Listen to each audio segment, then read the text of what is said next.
Welcome to the first lesson of ඊතක්සලා. කොතනින්ද පටන් ගන්නෙ?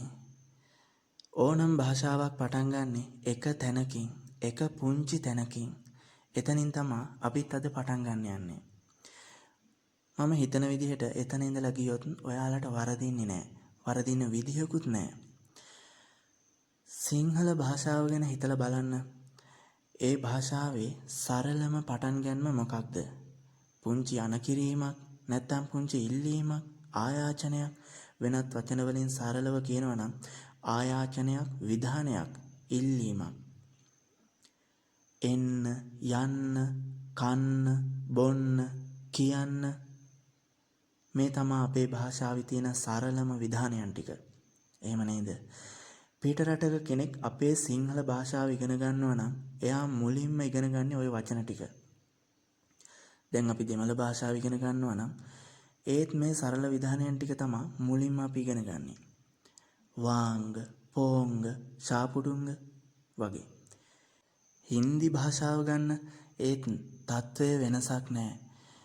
දැන් ඔයා දිල්හි වලට ගියොත් එයාලා කතා කරන හින්දි භාෂාවෙන් මුලින්ම කතා කරන්න පටන් ගන්නෙ මේ සරල විධානයන් ටික.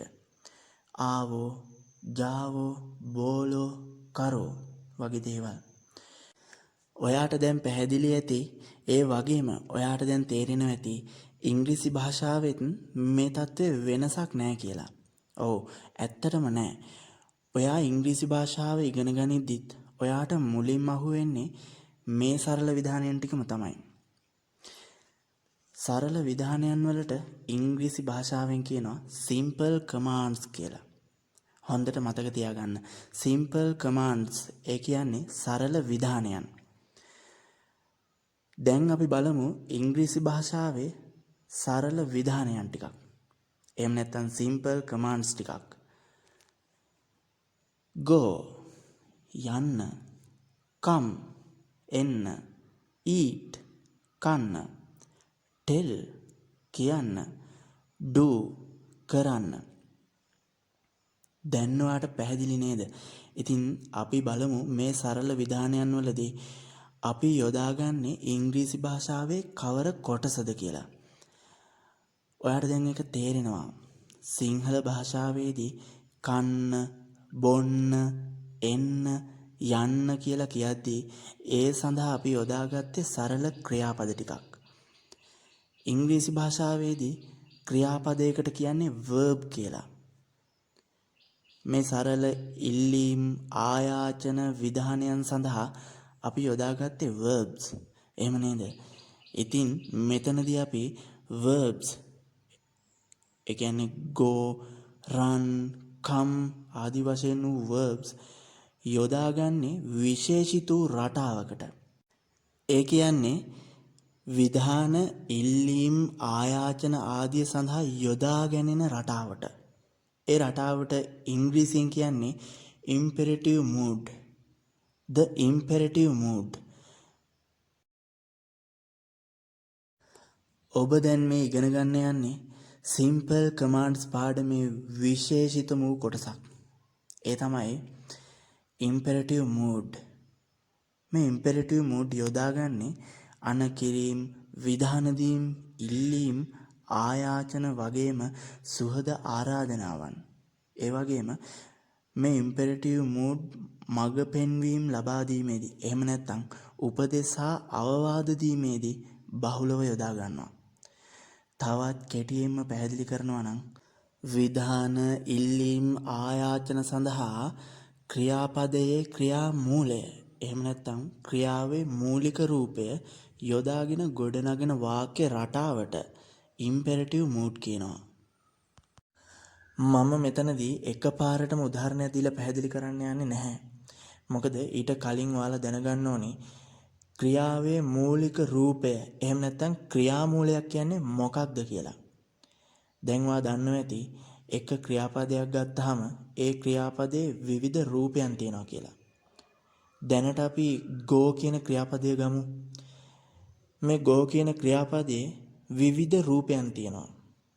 දැන් ඔයා බලන්න මේ දිහා go මේ තියෙන්නේ ක්‍රියාපදයේ ක්‍රියා මූලය. එහෙම නැත්නම් මුල් ස්වરૂපය. to go යන්නට. මේ තියෙන්නේ ක්‍රියාපදයේ ඉන්ෆිනිටිව් එක. ඒ කියන්නේ to සමග ක්‍රියාපදයේ යෙදෙන රූපය. going යමින්. මේ තියෙන්නේ ක්‍රියාපදයේ present participle එක. එහෙම නැත්නම් අපි කියන ing form එක. gone ගිහින්. මේ තියෙන්නේ ක්‍රියාපදයේ past participle එක. goes මේ තියෙන්නේ ක්‍රියාපදයේ සරල වර්තමාන කාලයේදී he she it සමග යෙදෙන රූපය. දැන් මම go කියන ක්‍රියාපදයේ රූප ගණනාවක් පිළිබඳව ඔයාලට පැහැදිලි කරා. ඒත් ඒ අතරින් මේ මුලින්ම කියපු ක්‍රියා මූලය තමයි අපි මේ ඉන්ෆිනිටිව් මූඩ් සමග යොදාගන්නේ. මේ අනිකුත් රූප ගැන ඒ කිව්වේ to go, going, gone, goes මේ රූපයන් ගැන ඔයාට පුළුල් අවබෝධයක් පසුවට ලබා දෙනවා. මට ඔයාට කියන්න ඕන කලේ අපි මේ ආරම්භයේදී කතා කරන විධාන අනකිරීම ආයාචන සඳහා යොදාගන්නේ ක්‍රියාපදයක මූලික රූපය. ඒ කියන්නේ ක්‍රියා මූලය කියන එක පැහැදිලි කරලා දෙන්නයි. අපි බලමු ඉංග්‍රීසි භාෂාවේ එහෙම යොදා ගන්න සරලම ක්‍රියාපද ටිකක් අරගෙන. ඔයා හොඳට මතක තියාගන්න මේ ක්‍රියාපද අපි යොදාගන්නේ එහි මූලික රූපයෙන්. ඒ වගේම කෙනෙක් දෙයක් කරනවා කියන අදහසින් නෙවෙයි. කරන්න කියන අදහසිනුයි අපි මේක යොදාගන්නේ. අන්න ඒක තමයි අපි මේ කතා කරන ඉම්පෙරටිව් මූඩ් එකේ තියෙන විශේෂත්වය. ඔබ මේ වචන ටික බලන්න. stop නවතින්න, write ලියන්න, sing ගයන්න, eat කන්න, drink බොන්න, bring ගේන්න, pass දාන්න, take ගන්න, open විවර කරන්න, be ඉන්න, do කරන්න. මම මේ ඔයාට සිහිපත් කළේ කෙනෙකුට සරලව විධානයක් දීමේදී, අනක් නිකුත් කිරීමේදී, නැත්නම් ආයාචනයක් කිරීමේදී ඉංග්‍රීසි ක්‍රියාපදයක මුල් රූපය එහෙම නැත්නම් බේස් ෆෝම් එක යොදා ගන්න ආකාරය. සමහර විට ඔයාට හිතෙනවා ඇති ඇයි මේ ඊටාම සරල, සමහර අයට හිතෙන විදිහට ඊටාම නොවැදගත් කොටස මතක් කරන්න කියලා. ඇත්තටම ඒකට කාරණාවක් තියෙනවා. ඉංග්‍රීසි භාෂාව අවුල් කරගත්තු බොහෝ දෙනා එහෙම අවුල් කරගෙන තියෙන්නේ වෙන කිසිම දෙයක් නිසා නෙවෙයි. ඉංග්‍රීසි ක්‍රියාපද, ඒ කියන්නේ ඉංග්ලිෂ් verbs වරදවා වටහා ගත්ත නිසා. නැත්තම් හරියට වටහා නොගත්ත නිසා. ඊටාම පැහැදිලිව ඔයාට කියනවා නම් ඉංග්‍රීසි කතාව රහට කතා කරන්න ඕනේ නම් ඔයා ඉංග්‍රීසි ක්‍රියාපද නිසි ආකාරයට පාලනය කරන්න දැනගන්න ඕනේ. ඒකයි අපි ඉංග්‍රීසි ක්‍රියාපදයක මූලිකම පුංචිම ආරම්භකම රූපය වුණු මුල් රූපය එහෙම නැත්නම් ක්‍රියා මූලය නිතර යොදා ගන්න මූඩ් එකෙන් කතාව පටන් ගත්තේ. go, come, push, listen මේ ආකාරයට ක්‍රියාපදයේ මූලික රූපය ඉංග්‍රීසි කතාවේදී අනකිරීම ආයාචන ඉල්ලීම් සඳහා යොදාගත්තත් ඔයාට මේ වචන දෙස බලද්දී ලොකු ආධුනික බවක් දැනෙනවා ඇති.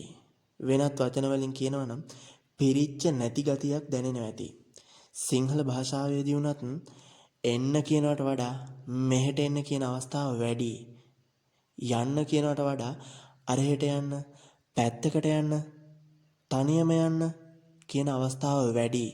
එහෙම නේද? මෙතනදී ඔයාට තේරෙනවා ඇති අපි ඉම්පෙරටිව් මූඩ් එකේදී යොදාගත්ත ඉංග්‍රීසි ක්‍රියාපදවල මූලික රූපයට තවත් වචනයක් දෙකක් එකතු වුණොත් හොඳයි කියලා.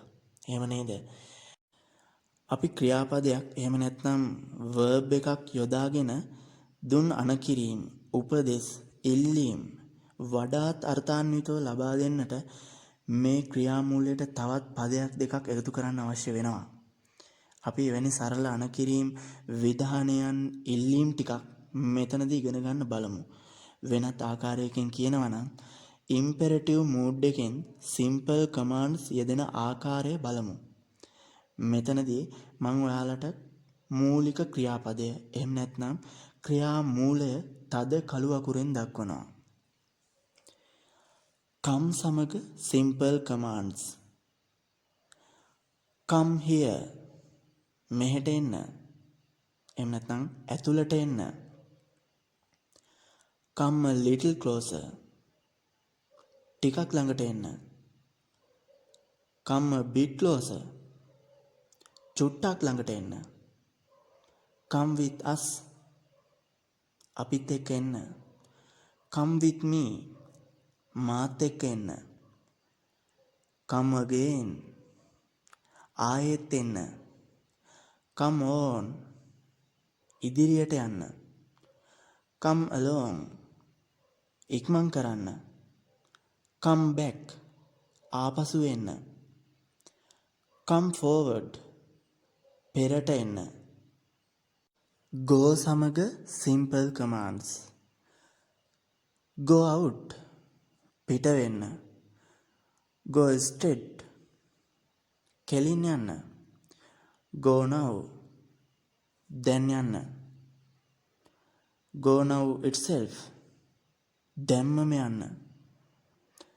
go ahead දිගටම යන්න. එහෙම නැත්නම් කරගෙන යන්න. go away අහකට යන්න. go back ආපහු යන්න.